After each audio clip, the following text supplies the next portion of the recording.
नगरीय प्रशासन विभाग के द्वारा हैट्रिक महोत्सव का आयोजन और विज्ञान भवन में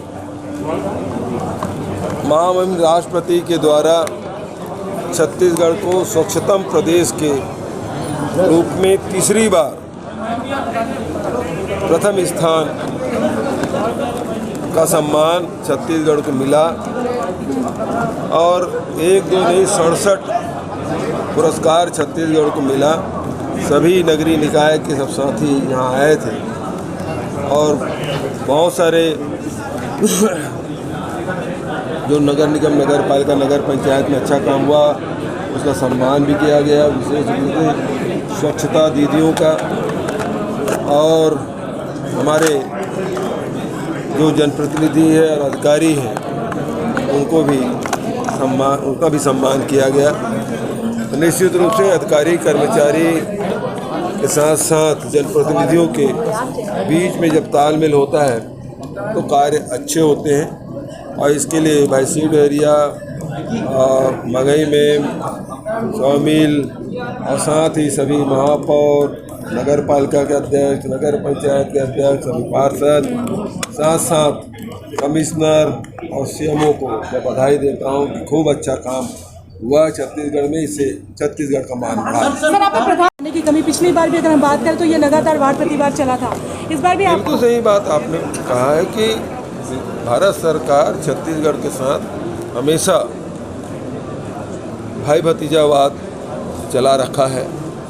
अन्यथा कभी वो कहते हैं कि आप समर्थन मूल्य से 1 रुपया भी अधिक देंगे तो आपका चावल नहीं खरीदेंगे।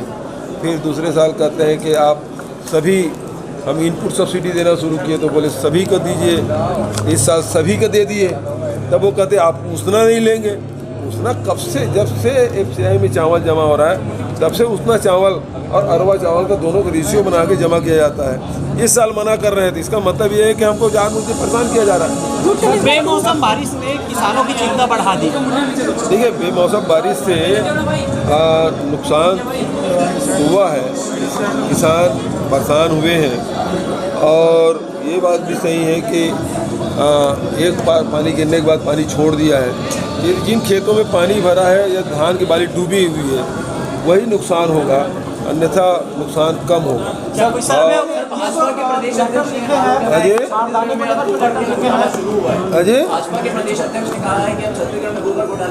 भाई जिनके दिमाग में गोबर भरा है ना तो हमने खोज लिया है, उससे भी बिजली जलाया जा सकता है। बारदाने को लेकर चिट्ठी लिखी है और कौशिक जी कह रहे हैं कि केंद्र का ये काम नहीं है कि राज्यों को बोरे उपलब्ध करवा। उनके अल्प ज्ञान पे मुझे तरस आता है। भारत सरकार ने जूट कमिश्नर का पद क्रिएट किया हुआ है और उसी के माध्यम से पूरे देश भर में विभिन्न राज्यों को जूट प्रदान करने की व्यवस्था की गई है। जूट कमिश्नर ही उपलब्ध कराता है और उससे हम लोग डिमांड किए। हमने कहा कि हमको और जूट की आवश्यकता पड़ेगी और उसके साथ साथ उसना चावल के लिए भी प्रधानमंत्री को मैंने पत्र लिखा है और यदि प्रधानमंत्री की तरफ से अनुमति मिल जाती है तो अच्छी बात है, नहीं तो प्रधानमंत्री से मिलने का समय पूरे हमारे मंत्रिमंडल के लोग जाके मिलने का समय उनसे लेंगे ताकि छत्तीसगढ़ की समस्याओं के बारे में अवगत कराएं। धान खरीदी की डेट नजदीक आ गई है। अब एक जाती है कि जब धान खरीदी होती है तो अन्य राज्यों से धान आता है, उसको रोकने के लिए अन्य राज्यों की सीमाओं को में लगातार हम मॉनिटरिंग कर रहे हैं। हमारे अधिकारी उसमें लगे हुए हैं और हमारी कोशिश है कि अन्य राज्यों से धान यहाँ ना आ पाए। ये आपने अभी एक बात कही इसमें कि हम तो नंबर लगातार प्रथम आ रहे हैं। 2018 में अगर बात करें तो नंबर लगता ही नहीं था छत्तीसगढ़ का। सही बात है, उस समय 2018 में तीसरे नंबर में थे। रायपुर तो 72वें नंबर पे था, तो नंबर कहाँ लगता था। बल्कि हमारी सरकार बनने के बाद रायपुर नगर निगम में पहले साल 52वें नंबर पे था, दूसरे साल 21वें नंबर पे और इस साल 6वें नंबर पे आया है। तो लगातार प्रोग्रेस रायपुर महानगर निगम में हुआ है। अगले वर्ष निश्चित रूप से हमारे सामने चुनौती है और एजाज भाई ने, सभी पार्षदों ने और कमिश्नर ने इस चुनौती को स्वीकार किया। सर चीट फंड का जो पैसा है लगातार सरकार लौटाने का काम कर आज रही भी है। लौटा आपने रहे हैं। वादा पहले भी कहा था जब अभी कांग्रेस में थे, अध्यक्ष थे, कि हम वापस करेंगे, वापस किया जा रहा है लगातार पैसा। पूरे देश में अकेला राज्य है जो चिट फंड कंपनी के पैसे को निवेशकों के खाते में डाला जा रहा है। और क्योंकि वैधानिक प्रक्रिया बहुत लंबी है, कोर्ट को भी परमिशन लेना पड़ता है, कुर्की का आदेश और उसके निष्पादन में बहुत समय लगता है, तो एक लेंदी प्रक्रिया है। लेकिन फिर भी सभी कलेक्टर एसपी उस पर लगे हुए हैं और हमारी कोशिश है कि ज़्यादा से ज़्यादा धनराशि वापसी हो। सर केंद्र क्या आपको लगता है कि जानबूझ के छत्तीसगढ़ सरकार के मुखिया और यहाँ के सरकार के द्वारा बोरे को लेकर के पिछले समय भी राजनीति की गई। बार बार जनता के बीच में भ्रम फैलाया गया कि केंद्र सरकार बोरा उपलब्ध नहीं करा पा रही है और अंततः विधानसभा में जवाब आया कि बोरा उपलब्ध कराने की जवाबदारी किसानों को छत्तीसगढ़ सरकार की है। ये मंत्री ने जवाब दिया। समय पे डिमांड भेजना, बैठक करना, एडवांस राशि भेजना और उसके बाद में बोरे के प्राप्ति करना। केवल छत्तीसगढ़ नहीं, पूरे हिंदुस्तान में जूट कमिश्नर के द्वारा कोलकाता के द्वारा बोरा उपलब्ध कराया जाता है।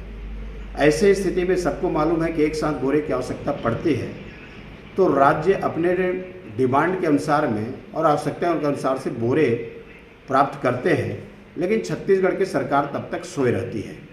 आज जो मुख्यमंत्री जी कानून व्यवस्था की स्थिति की जो बात कर रहे हैं, वास्तविक में छत्तीसगढ़ सरकार का काम है धान किसानों को खरीदना, और इसके लिए लाइन स्थिति की यदि गड़बड़ होती है तो छत्तीसगढ़ सरकार की विफलता इसको मानी जाएगी। इसके बजाय आप कैसे बोरा उपलब्ध करा सकते हैं, इसके लिए तैयारी करना, बात करना और केंद्र के ऊपर आरोप लगाना छोड़े। अपनी जवाबदारी से छत्तीसगढ़ की सरकार भागना चाहती है। किसानों के धान खरीदने में कहीं न कहीं कोताही बरतती है। पहले भी 1 नवंबर से जब बोरा के धान की खरीदी होती थी, बोरा मिल जाती थी, लेकिन 1 दिसंबर के बाद, 1 दिसंबर को खरीदने की बात आती है, आखिर बोरा उपलब्ध क्यों नहीं हो रही है? निश्चित रूप से कहीं न कहीं गैप इसमें है और ये स्थिति मुझे ऐसा लगता है कि जानबूझ करके निर्मित सरकार करती है ताकि किसानों का धान समय पर लेना ना पड़े। आज हमारे छत्तीसगढ़ के किसान 1300-1400 रुपये में बेचने के लिए मजबूर हो रहे हैं। 2500 रुपये का समर्थन मूल्य नहीं मिल रहा है। केंद्र सरकार के द्वारा समर्थन मूल्य जो उनको घोषित है, जो मिलना चाहिए, उससे वंचित है। आखिर किसकी गलती है? ये जवाबदारी छत्तीसगढ़ की सरकार की है कि उनकी भरपाई कैसे करेंगे। और इसलिए बोरे में राजनीति को छोड़ करके किसानों के धान खरीदे, ये छत्तीसगढ़ की जवाबदारी है और छत्तीसगढ़ की सरकार भी इसको सुनिश्चित करे।